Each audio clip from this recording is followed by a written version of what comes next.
बिस्मिल्लाहिर्रहमानिर्रहीम। अस्सलाम वालेकुम डियर स्टूडेंट्स।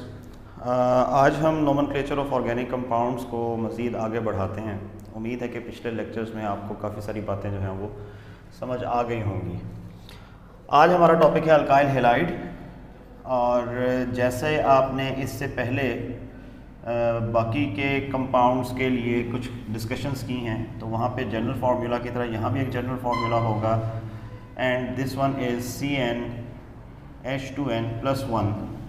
ये जो CnH2n+1 है, ये अल्काइल का जो है वो जनरल फार्मूला है, और इसके साथ आप मल्टीप्लाई कर देते हैं X।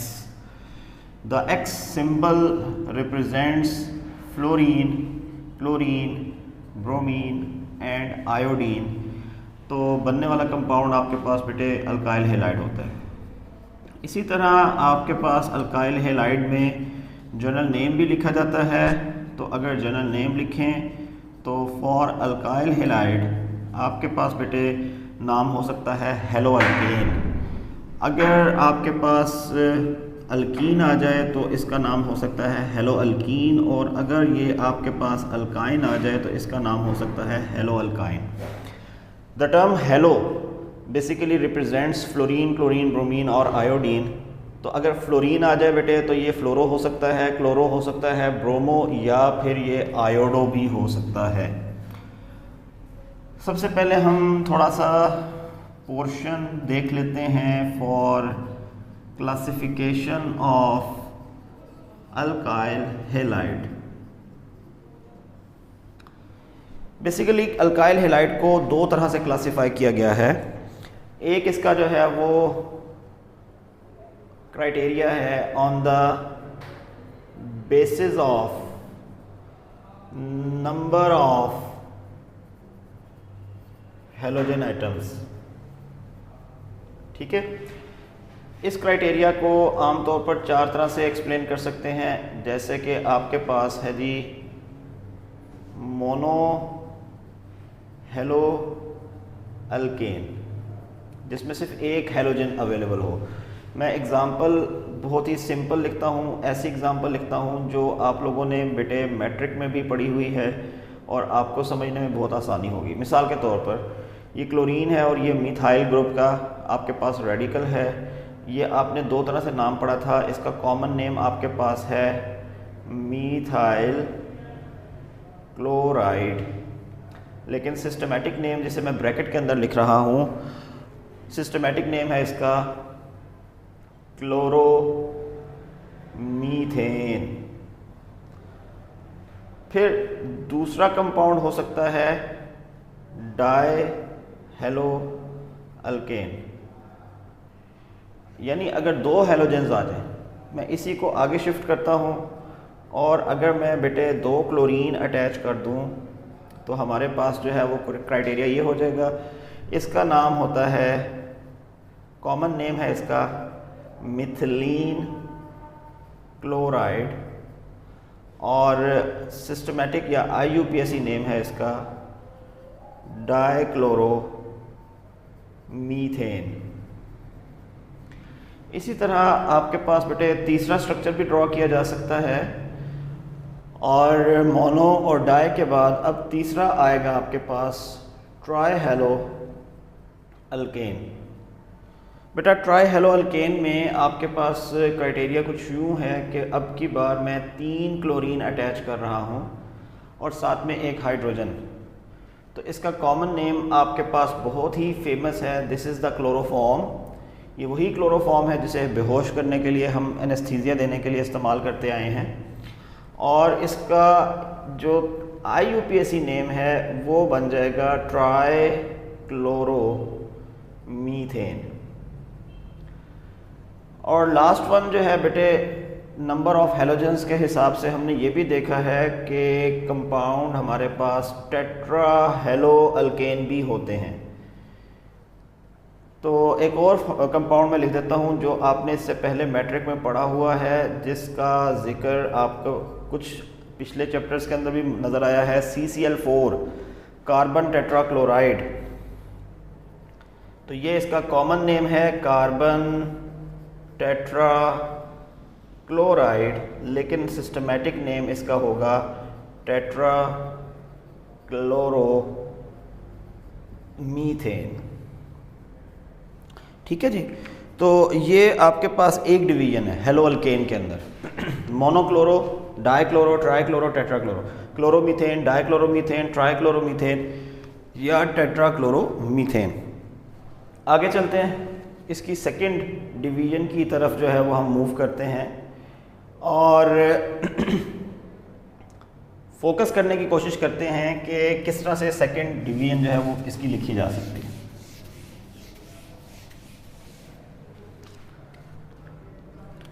सेकंड क्लासिफिकेशन होती है on the basis of beta carbon atom. इसमें आपके पास बेटा एक क्राइटेरिया हो सकता है प्राइमरी अल्काइल हैलाइड। इसका क्या हिसाब होगा? मिसाल के तौर पर ये एक कंपाउंड है जिसका फॉर्मूला है CH3CH2CH2Br। The main thing is ये वो कार्बन एटम है जो ब्रोमीन से डायरेक्टली बॉन्डेड है। The element that is attached directly to the functional group, basically ये अल्फा कार्बन कहलाएगा। और अल्फा कार्बन के साथ वाला जो कार्बन है बेटे, इसको हम कहते हैं बीटा कार्बन। अगर एक ऐसा कंपाउंड हो जिसमें दो अल्फा हाइड्रोजन या एक बीटा कार्बन हो, ठीक है, तो एक बीटा कार्बन वाला कंपाउंड जो है, this one is known as primary alkyl halide. Symbolically इसको 1 नॉट के साथ जो है वो रिप्रेजेंट किया जाता है। इसी तरह अगर मैं इस स्ट्रक्चर को थोड़ा सा मॉडिफाई करूं और यही ब्रोमीन मैं सेंटर में अटैच कर दूं, अब ये वाला कार्बन ब्रोमीन से डायरेक्टली बॉन्डेड है तो ये अल्फा होगा, और इस कार्बन के साथ लेफ्ट साइड पे एक कार्बन बॉन्ड बना रहा है और राइट साइड पे एक कार्बन बॉन्ड बना रहा है। तो बेटा इन दोनों की वजह से ये आपके पास दो बीटा कार्बन आ जाएंगे। तो अगर दो बीटा कार्बन या एक अल्फा हाइड्रोजन हो तो जो स्ट्रक्चर है इसे कहा जाता है सेकेंडरी अल्काइल हैलाइड। और जो सेकेंडरी अल्काइल हैलाइड है इसका सिंबल होता है आपके पास 2 नॉट। इसी तरह बेटे आप प्राइमरी और सेकेंडरी के अलावा तीसरा भी लिख सकते हैं, और जो तीसरा है बेटे वो कहलाता है टर्शरी अल्काइल हैलाइड। इसका तरीकाकार क्या होगा? ठीक है, ये वाला प्राइमरी था, ये वाला आपके पास सेकेंडरी है और ये वाला आपके पास टर्शरी है। इसमें ये होगा कि एक कार्बन एटम सेंटर में मौजूद है और ये बाकी तमाम डायरेक्शंस के साथ कार्बन के साथ बॉन्डेड है, लेकिन एक डायरेक्शन में कोई भी हैलोजन है। ये क्लोरीन भी हो सकता है, ब्रोमीन भी, आयोडीन भी, कोई भी एटम हो सकता है, फ्लोरीन भी हो सकता है, लेकिन चले मैंने इसको जो है यूनिफॉर्मिटी के लिए ब्रोमीन लिख दिया। ये कार्बन डायरेक्टली बॉन्ड बना रहा है ब्रोमीन से, तो ये अल्फा है, इसके साथ ये भी बीटा कार्बन है, ये भी बीटा कार्बन है, ये भी बीटा कार्बन है। तो बेटा आपके पास ये जो अल्काइल हैलाइड होगा ये टर्शरी कहलाएगा। इसका जो सिंबल होगा इसको लिखा जाएगा 3 नॉट। तो 1 नॉट, 2 नॉट या 3 नॉट इसकी सिंबॉलिक रिप्रेजेंटेशन है, और बाकी जो आपके पास नाम है वो फिर हम अभी थोड़ा सा फोकस कर लेते हैं अपने नोमेनक्लेचर में। मैं रैंडमली आपको कुछ थोड़े से नाम जो है वो यहाँ पे बता देता हूँ। मिसाल के तौर पर अगर CH3 CH2 Cl हो तो कंपाउंड का नाम होता है आपके पास क्लोरो ईथेन। इसी तरह अगर फॉर्मूला हो जाए CH3 CH2 CH2Br तो बेटा इस कंपाउंड का नाम होता है, फर्स्ट कार्बन पे ब्रोमीन है, बाकी सब लॉन्गेस्ट चेन है, तो इसको हम लिखते हैं 1 ब्रोमो, और 3 कार्बन की वजह से इसको हम लिखेंगे प्रोपेन। यहाँ पे हमने 1 क्यों रिप्रेजेंट नहीं किया? अंडरस्टूड है कि अगर ये क्लोरीन राइट साइड पे होगा तो फर्स्ट कार्बन है, और अगर ये लेफ्ट साइड पे होगा तो फर्स्ट कार्बन। यानी रूल ये है कि जहाँ पर हेलोजन एटम नियरेस्ट होगा वहाँ से आप नंबरिंग करेंगे। इसी तरह अगर ये वाला स्ट्रक्चर मैं चेंज कर लूँ तो बेटे ये ब्रोमीन सेंटर में भी आ सकता है। नाउ व्हाट विल हैपन, हम नंबरिंग करेंगे, लेफ्ट साइड से करें तब भी सेकंड कार्बन है, राइट साइड से करें तब भी सेकंड कार्बन, तो ये ब्रोमोप्रोपेन जो है ये 1 ब्रोमो की बजाय आपके पास 2 ब्रोमोप्रोपेन हो जाएगा। ये दोनों एक दूसरे के आइसोमर बन गए। 2 ब्रोमोप्रोपेन का एक कॉमन नेम भी है, this is known as isopropyl bromide. The term iso is specific for a molecule that has a branch on second carbon from any side of the chain। तो आपके पास किसी भी साइड ऑफ द चेन से second carbon पे अगर कोई branch हो तो बेटा वो स्ट्रक्चर आपके पास आइसो का स्ट्रक्चर कहलाता है। चलें एक क्वेश्चन सॉल्व करते हैं और इस क्वेश्चन के बाद फिर बाकी बात जो है वो करते हैं। क्वेश्चन क्या है जी आपके पास, आपसे कहते हैं draw all possible isomers of C4H9Cl। ये आपके पास एक क्वेश्चन होता है और मैंने यहाँ पे C4H9Cl लिखा है। पेपर में आपको कोई भी क्वेश्चन जो है वो दिया जा सकता है, आप इसको जो है वो फोकस करें।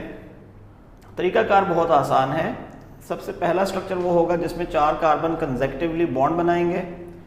किसी भी एक किनारे पर आप क्लोरीन लगा दें। चलो मैं राइट साइड पे क्लोरीन लगा देता हूँ, बाकी हाइड्रोजन्स पूरे करें। ये कार्बन 2 बॉन्ड बना रहा है, बाकी 2 हाइड्रोजन। ये भी 2 बॉन्ड बना रहा है, बाकी 2 हाइड्रोजन। ये भी 2 बॉन्ड बना रहा है, बाकी 2 हाइड्रोजन। और ये 3 बॉन्ड बना सकता है, तो यहाँ 3 हाइड्रोजन। ये फर्स्ट कार्बन है जिस पे क्लोरीन है, तो ये बन जाएगा 1 क्लोरो, 4 कार्बन की चेन है, ये हो जाएगा ब्यूटेन। इससे अगला स्ट्रक्चर क्या होगा, आपने कार्बन चेन को डिस्टर्ब नहीं करना, carbon chain as it is रहने देनी है, क्लोरीन की पोजीशन चेंज कर देनी है। अब क्लोरीन कॉर्नर की बजाय सेंटर में आ गया, सेकंड कार्बन पे आ गया। अब बाकी के हाइड्रोजन्स पूरे कर लें। यहाँ पे 3 हाइड्रोजन, यहाँ पे सिर्फ 1 हाइड्रोजन, यहाँ पे 2 हाइड्रोजन और यहाँ 3 हाइड्रोजन। C4H9Cl, सेकेंड कार्बन पे आपके पास क्लोरीन है, तो बेटा ये हो जाएगा 2 क्लोरो ब्यूटेन। इसी तरह आपके पास बेटे अगर स्ट्रक्चर देखा जाए तो यूँ भी ड्रॉ किया जा सकता है कि ये 3 कार्बन है और चौथा कार्बन जो है वो हम अलग से एक ब्रांच की शक्ल में लिख देते हैं। यहाँ पे अगर मैं क्लोरीन अटैच कर दूँ, चले पहले मैं इसको यहाँ पे नहीं करता, कॉर्नर पे अगर मैं क्लोरीन अटैच कर दूँ तो ये एक स्ट्रक्चर बनेगा आपके पास। इस तरतीब में क्या होगा, यहाँ पे आ जाएगा 2 हाइड्रोजन, यहाँ पे 1 हाइड्रोजन, CH3 ग्रुप, यहाँ पे भी आ जाएगा आपके पास CH3 ग्रुप। अब तरतीब कुछ ऐसे है कि अगर मैं फोकस करूँ तो लेफ़्ट साइड पे ये कोई ब्रांच नहीं है, लेकिन राइट साइड पे एक क्लोरीन है और सेंटर में दूसरे कार्बन के ऊपर एक मिथाइल है। Now we have 2 different branches here. अब आप क्या करेंगे, इन दोनों ब्रांचेस को अलग अलग नाम देंगे, लेकिन नाम लिखने का क्राइटेरिया मैंने आपको बताया था कि ये अल्फ़ाबेटिकल ऑर्डर में फॉलो किया जाएगा। क्लोरो का C पहले आता है, मिथाइल का M बाद में आता है। बेटा कंपाउंड का नाम हो जाएगा 1 क्लोरो 2 मिथाइल। और कितने कार्बन की चेन है, 3 कार्बन की चेन है, प्रोपेन। इसी स्ट्रक्चर को इस तरह से भी ड्रॉ किया जा सकता है कि अब अगर मैं 4 कार्बन लिखूं और क्लोरीन सेंटर में लेगा, बाकी हाइड्रोजन पूरे कर लेते हैं। ये है जी CH3, ये भी है जी CH3, ये भी है जी CH3। तो आपके पास बेटा सेंटर वाला सेकंड कार्बन है जिसमें क्लोरीन की ब्रांच और मीथाइल की ब्रांच है। चलें जी मैं इसको हाईलाइट करता हूँ, ये भी ब्रांच है, ये भी ब्रांच है। तो इसका नाम क्या होगा, इसका नाम हो जाएगा 2 क्लोरो 2 मिथाइल और 3 कार्बन है, तो बेटा ये बन जाएगा आपके पास प्रोपेन। अब अगर इन दोनों का डिफरेंस देखा जाए तो बेटा इसमें फर्स्ट कार्बन के ऊपर क्लोरीन था और इसमें सेकंड कार्बन के ऊपर क्लोरीन है। इससे ज़्यादा मज़ीद पॉसिबिलिटीज़ जो हैं वो C4H9Cl की अवेलेबल नहीं है। चले हम एक दफ़ा फिर से प्रैक्टिस करते हैं कि इन चारों मॉलिक्यूल्स में से प्राइमरी, सेकेंडरी या टर्शरी अल्काइल हैलाइड कौन सा है। बेटा ये आपके पास एक अल्फ़ा कार्बन है, this one is beta carbon, तो बेटा ये हो जाएगा 1 नॉट। यानी इसमें सिर्फ एक बीटा कार्बन है तो ये प्राइमरी अल्काइल हैलाइड है। इसका ये कार्बन अल्फा है, इसके साथ 1 जमा 2 बीटा कार्बन है, तो बेटा ये हो जाएगा आपके पास 2 नॉट, ये सेकेंडरी अल्काइल हैलाइड है। इस केस में बेटा ये अल्फा कार्बन है जो क्लोरीन के साथ बॉन्डेड है और यहाँ पे सिर्फ एक ही बीटा कार्बन है, दैट वाई आप इसको लिख सकते हैं ये आपके पास होगा 1 नॉट। यहाँ पे आपके पास ये अल्फा कार्बन है, 1 जमा 2 जमा 3 बीटा कार्बन है, तो बेटा इसका नाम हो जाएगा टर्शरी अल्काइल हैलाइड, यानी ये हो जाएगा आपके पास 3 नॉट। ठीक है जी, यहाँ तक बात समझ में आ गई आप लोगों को। इसके अलावा अल्काइल हैलाइड के नाम किस तरह से लिखे जा सकते हैं, लेट्स से कि चले मैं यहाँ पे स्ट्रक्चर ड्रॉ करता हूँ, CH2 डबल बॉन्ड CHBr। अगर डबल बॉन्ड आ जाए तो बेटा ये आपके पास कंपाउंड होता है ब्रोमो, और डबल बॉन्ड की वजह से नाम आ जाएगा इथीन। 2 कार्बन है, डबल बॉन्ड है ब्रोमो इथीन, लेकिन इसी स्ट्रक्चर का एक बहुत मशहूर फेमस कॉमन नेम है, दैट इज़ विनाइल ब्रोमाइड। बेटा ये विनाइल ब्रोमाइड है, विनाइल क्लोराइड भी होता है, विनाइल ब्रोमाइड भी होता है, विनाइल आयोडाइड। विनाइल क्लोराइड के बारे में आप लोगों ने पढ़ा होगा कि ये पॉली विनाइल क्लोराइड यानी PVC प्लास्टिक वगैरह तैयार करने के लिए इस्तेमाल किया जाता है। ठीक है, तो इस तरह से क्राइटेरिया जो है वो चलेगा आपके पास। इन केस चलें एक स्ट्रक्चर और बता देता हूँ, CH2 double bond CH single bond CH2Br, ये स्ट्रक्चर आ गया है। तो बेटा अब आपने ये करना है कि डबल बॉन्ड को प्रायोरिटी देनी है और ब्रोमीन जो है उसको सेकंड प्रायोरिटी पे ले जाना है। आपके पास क्राइटेरिया ये होगा कि फर्स्ट कार्बन ये कहलाएगा और थर्ड कार्बन यहाँ पे ब्रोमीन का होगा। नाम लिखेंगे 3 ब्रोमो, फर्स्ट पे डबल बॉन्ड है, 3 कार्बन की चेन है, तो ये बन जाएगा 1 प्रोपीन। तो बेटा ये सारा क्राइटेरिया है फॉर अल्काइल हैलाइड। आप इस नोमेनक्लेचर को स्टडी करें, फॉलो करें। ऑल्दो कि ये ऑनलाइन लेक्चर में इन चीज़ों को बहुत डिटेल से डिस्कस करना मुश्किल होता है, एक बहुत लंबा लेक्चर चाहिए होता है इन सारी बातों को डिस्कस करने के लिए। अगर हम क्लासरूम में हों और फेस टू फेस इसको टीच कर रहे हों, स्टडी कर रहे हों, तो बहुत सारे क्वेश्चंस जो हैं वो साथ साथ ही जो है वो कंप्लीट होते चले जाते हैं। आप इसको प्रैक्टिस करें, तो कोई अगर प्रॉब्लम्स हों तो वो साथ साथ मुझसे पूछते रहें। नेक्स्ट लेक्चर में फिर मैं आपको किसी और कंपाउंड के नोमेनक्लेचर के बारे में थोड़ी सी इन्फॉर्मेशन दूँगा। थैंक यू, अल्लाह हाफिज़।